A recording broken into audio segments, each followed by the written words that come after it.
Plastic has been seen as the epitome of human progress for over a century. Now it is an infinite commodity and waste product on this planet.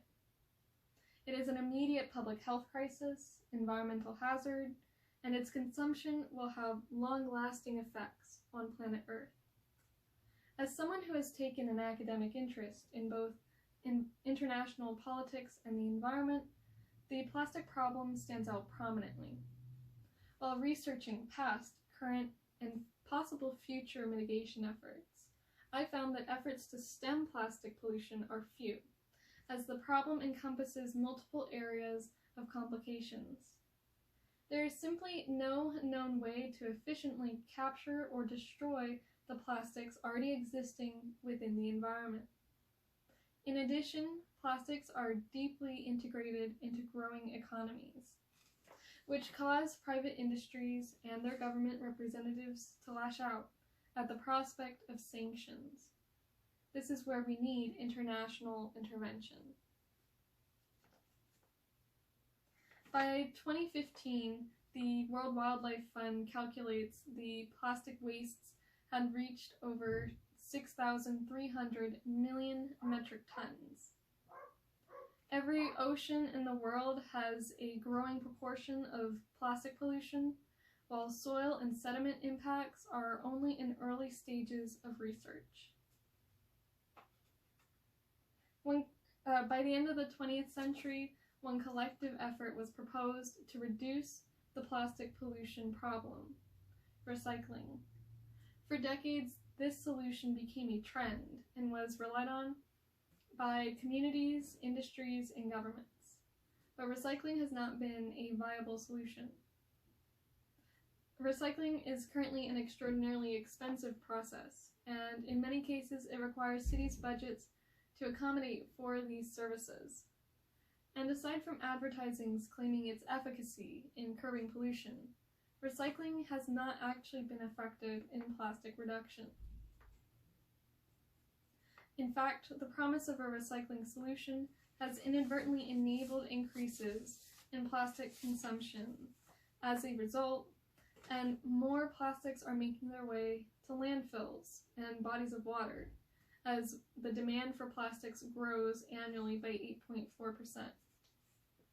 Despite this, eco-conscious efforts are being diminished by industries and public servants. According to the documentary Plastic Paradise, the plastic industry was worth $400 billion in 2014 and has since been growing continuously as oil prices lower.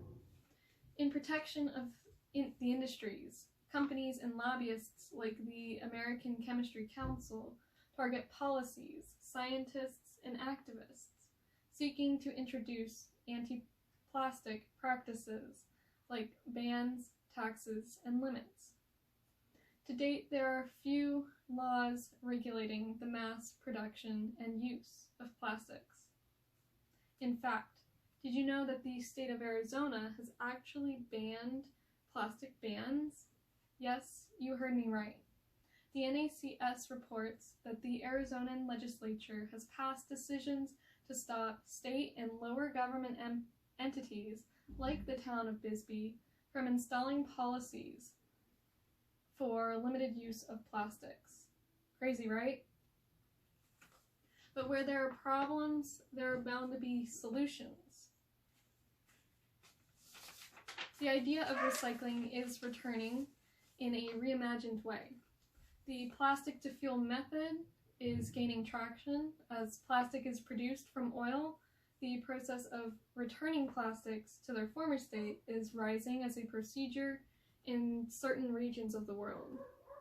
As addressed in Michael Abing's book, Plastic Soup, a Philippines-based company patented a process to convert plastics into a cleaner and cheaper oil product, while reclaiming some of the country's vast amounts of oceanic litter.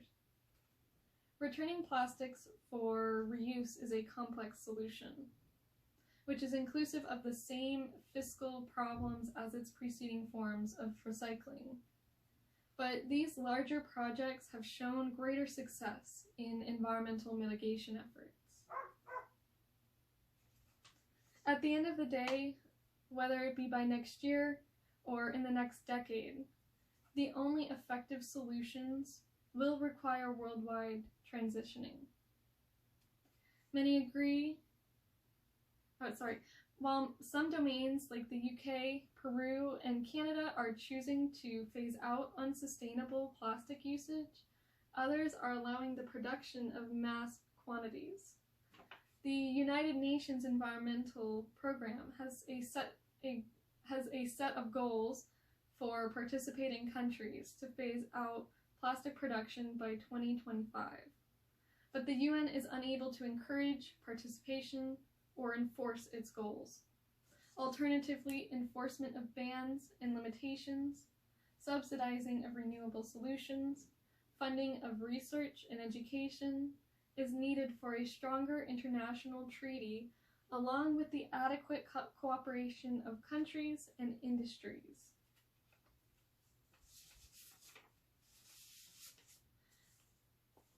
This is a massive problem, and it can't be fixed by a single person. However, reducing consumer demand for plastic starts just there. Being a conscious consumer means to refuse unnecessary wastes and replacing them with more sustainable habits. But that's not all you can do.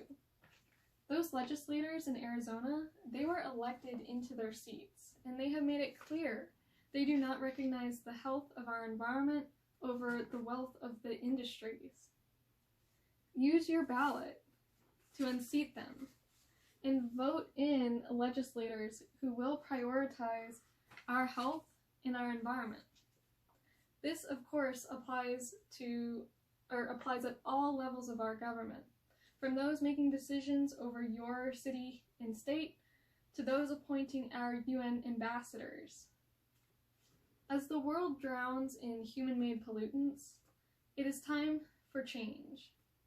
It may be too late to solve this complex crisis, but there are still mitigations we as a globalized community can make for the future of this planet. Thank you.